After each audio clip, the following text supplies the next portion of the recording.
মামুর সাহেব, ও মামুর সাহেব কত দিয়ে নিছেন? 400 জোড়া। দর্শক জোড়া 400 দিয়ে নিয়ে যাচ্ছে। বেশ সুঠাম দেহের অধিকারী সাদা বলদ চান্দিনাহাট থেকে জোড়াটি 400 দিয়ে নিয়ে যাচ্ছে। দুটি গরু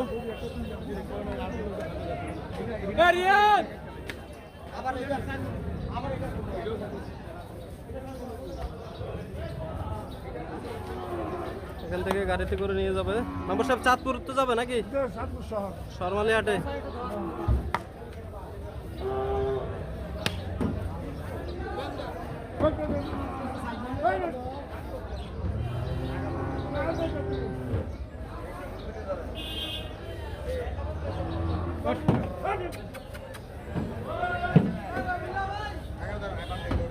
অনেক সহজে উঠে গেল।